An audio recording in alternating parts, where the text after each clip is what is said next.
What do you do when good is not good enough? I'm going to repeat that again. What do you do when you're at work and you're doing good, but good is not good enough? That's what we're going to talk about today. And the reason why I want to talk about this because there's so many executives who are doing good enough, but it still ain't good enough. Now, what am I talking about? I'm going to tell you about a colleague. I had a colleague who is an executive leader who literally led his team through every negative thing that you could possibly lead them through.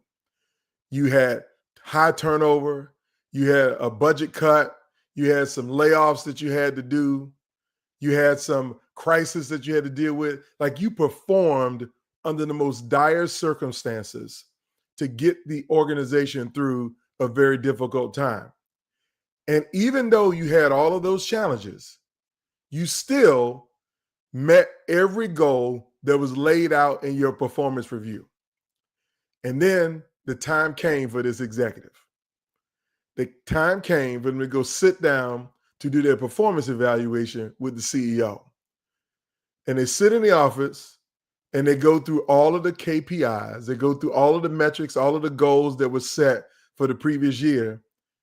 And the CEO says, "You're doing good, but I just expected more." More? I'm doing good, but you expected more. What is more? See, more is that vague, undefined phrase that is an impossibility that you can't meet. That people want you to perform and want you to do more, but they don't define what more is. They're telling you you're good, but you're not good enough. And I want to tell you today that that is not performance. It's perception. It's a perception that you are not doing something that they expected you to do, even though everything they expected you to do, that they laid out in the KPIs and all of the details, you not only met them, you exceeded them. So for somebody to tell you that you're not good enough, even though you're doing good, is crazy. And Valerie's saying it's right. You are literally chasing a carrot on a stick that you can't catch. See, it is not the fact that you just exceeded expectations. They want to see what your invisible labor is. That's what I call it. Okay. You can exceed expectations, but do you know what the invisible labor is? The burden that you carry, that you have to do things that other people don't have to do to be something that other people are not. You know, you are delivering good, but your good is not good enough. Now, if you're a woman or a person of color, or you come from some underrepresented group, more times than not, you're always going to get faced with this pressure that you need to over deliver, but not be too over eager to achieve. That you need to be visible, but don't be too visible. Don't do too much. That you need to be firm, but you got to be nice, but don't be too nice. That it's all of these expectations of things that you can't really define and that you can't really control. And so you get into this space that you're good, but not good enough. And if I had a movie clip to insert right here, I would insert the Star Wars admiral screaming, "It's a trap." Because that's exactly what it is. It is a leadership trap that so many senior leaders face every day. That they meet the goals, they meet the KPIs, they got great morale, they got high performance and employee engagement scores. They got all of the metrics that they were being evaluated on. But you get a CEO that says, "You're doing good, but I just expected more. I expected you to do the impossible," because they ain't defined what more is. So when you're in this situation, what do you do? How do you make it through that? Here's what I want you to understand. You cannot control it because it's called bias. That's right, bias. Now, every last leader that you've ever worked for and that you will ever work for has some bias. They're biased for you in some ways, and they're biased against you in other ways.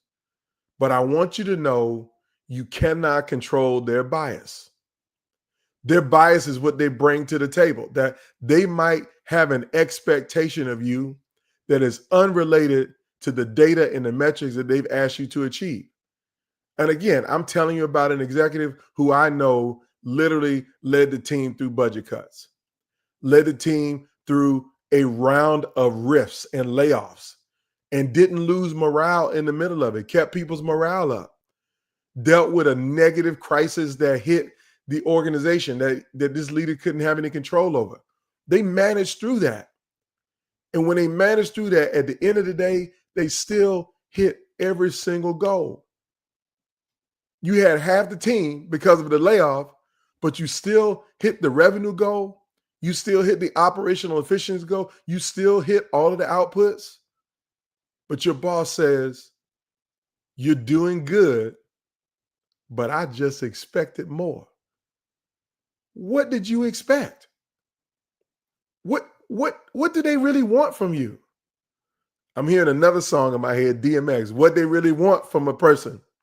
Somebody let me know. Well, today I'm going to let you know how you deal with the leadership trap that you're doing good enough, but it's still not good enough. And I'm going to give you 3 things that you need to do if anybody ever puts you in a position to say, "You're doing good, but I just expected more." That is not good enough. That I want more out of you, even though everything that they gave you to do, you did it. So I'm going to help you through that. And I'm going to help you do that with 3 things. And this is really about protecting yourself. Now, when I say protecting yourself, let me tell you about this same executive. A year later, after this, "You're doing good, but I just expected more" conversation, that leader was let go from the organization with a flawless performance evaluation 4 years in a row. Every KPI was met, every metric was met, everything was done, but at the end of the day, they still were let go. So how do you protect yourself when you're in this situation? Well, the first thing that you need to do is you need to keep some receipts. Now, when I say keep receipts, I want to talk about documenting your excellence, okay? So when I say document your excellence, what you need to do, and you should always be doing this if you're not doing it, but particularly in an environment where you continually get these higher level expectations, even though you exceed the expectations on paper, there's someone that always wants you to do more. You got to keep leadership receipts. So here's the leadership receipts. The first thing you need to be keeping up with is every KPI that you meet or exceed in a year. So if there's ever a quarterly meeting and someone says, "Our annual goal was 7%, and at this point in time, we're at 5%. That means you kept us, below where they needed to be, if it was a below metric. But if it's an above metric, let's say we're at 7% this quarter and our goal was 3.5%. Well, you doubled that, right? You need to write that down in a notebook. You need to write it down in a journal. If you're on a Zoom or Teams meeting and they put it on the screen, you better screenshot that mug. And then you need to put it in a folder that you call leadership receipts. Every KPI or metric that you capture, you gotta capture every win. Then the second thing you need to capture is if you get feedback or thank yous or notes from peers, from your team, and even from the CEO, you need to save every ounce of feedback that you get and put it in the same folder. Because CEOs get amnesia a lot. They might tell everybody, oh, this, they tell everybody that, tell everybody this, tell everybody that. But then when it comes down to the evaluation, they done forgot all of that. They only focus on what's right in front of them, like the most recent crisis or the most recent challenge. And I know they should be above that, but many times they're not. So you need to keep receipts. So if somebody says, you did an outstanding job, I would not be here if it wasn't for you, or we would not be at this place if it wasn't for you. Somebody shouts you out in a meeting, write down the date, the time, who said it, and who else was present in the meeting. These are all the metrics that you need to be capturing. You got to get the feedback. So the first one is about catching the quantitative feedback, the KPIs that you have attracted or succeeded or achieved or knocked out of the box. The second one is the qualitative feedback. What are people saying about you? Somebody send you a thank you text, screenshot it, save it, put it in your pocket for later.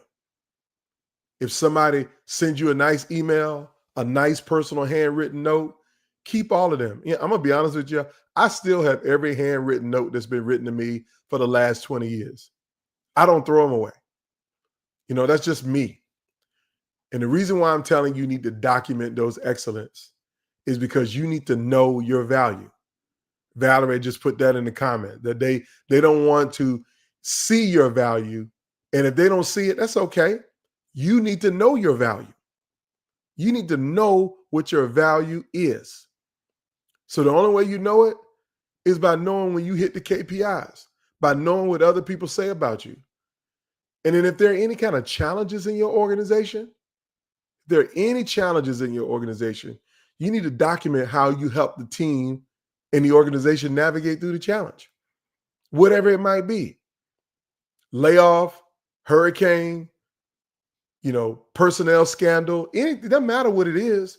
If you kept your team morale up and you didn't lose your people in the midst of the challenge, you need to document that.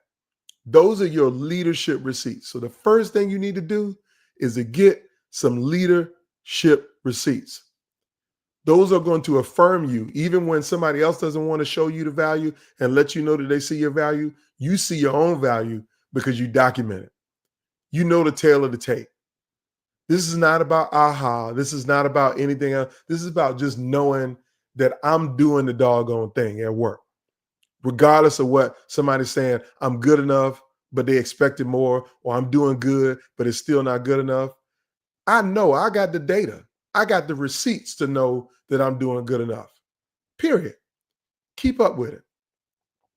Then the second thing you need to do is that you just really need to define what good enough is for you. Okay, so you keep your receipts in the first place. And the second thing you need to do is define what's good enough for you.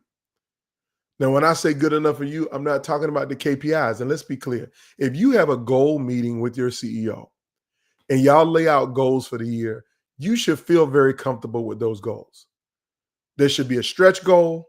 There should be, a baseline goal. There should be some minimum standards. You should know what they are. You should set them, and you should feel very comfortable with those. But I'm not talking about what those goals are. I'm talking about, what do you define good enough for yourself?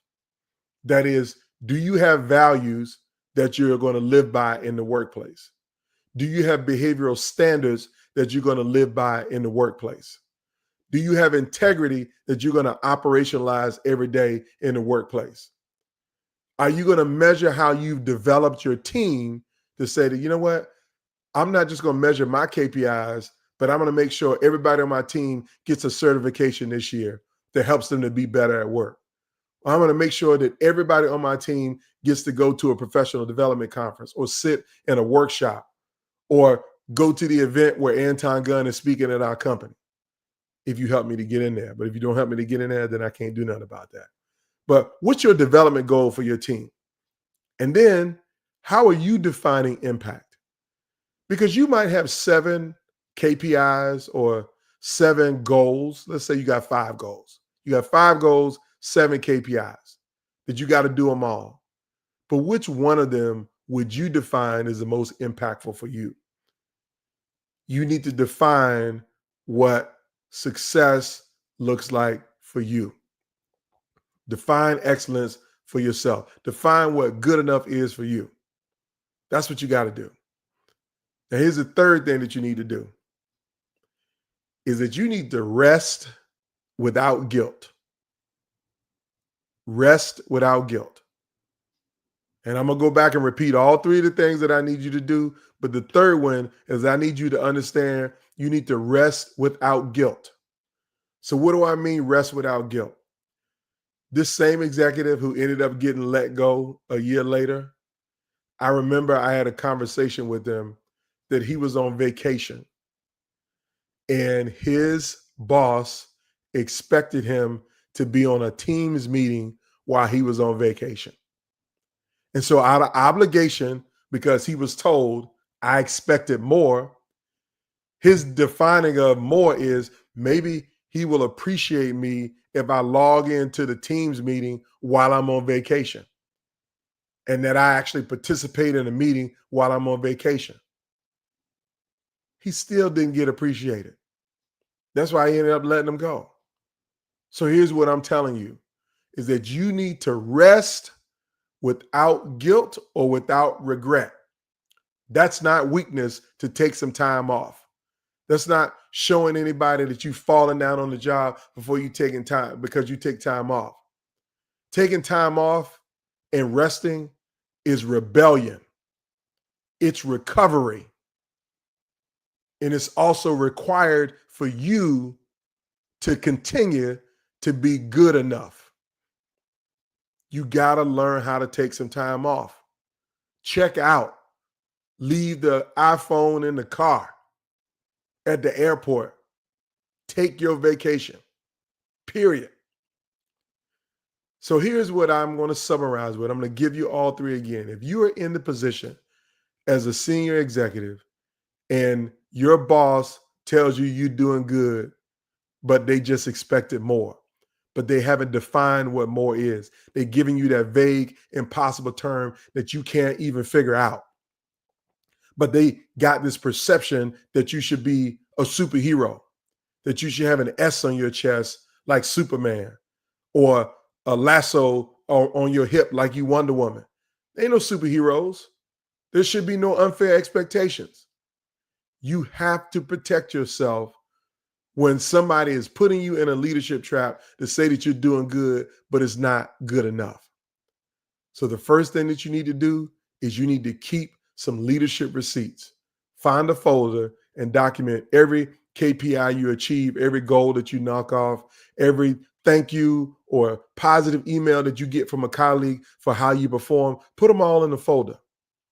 Remember all of the challenges you helped your team to navigate through. Keep some receipts. That's what you have to do.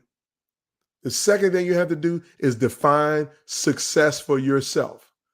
Are you maintaining your integrity? Are you developing your team? Do you literally focus on your values, your personal values of how you're going to show up every day to know that you're operating at your highest and best self? And have you defined the KPI or the metric that shows that you're having impact on the organization? You got to figure out what success looks like for you. And the third thing you need to do, and the final thing you need to do, is you need to rest without regret. Rest without guilt. Because resting is an act of rebellion, an act of recovery, and it is what you need to do. It's required for you to continue to be the best that you can be at work. But don't ever let anybody tell you that you ain't good at your job or that you ain't great or that you ain't accomplished. Because at this level, you are 100% good and accomplished. But some people don't think you're good enough. So if you got any value out of this, I want you to share this with someone who you know needs to hear it. If there's anything I can add value to you, make sure that you let me know. Send me a message. But I want you to like this video. I want you to share this video. And I want you to put it in the hands of someone who needs to hear repeatedly that you are good enough. My name is Anton Gunn. I want to thank y'all for watching. Have a fantastic day, and I'll see you next week. Peace.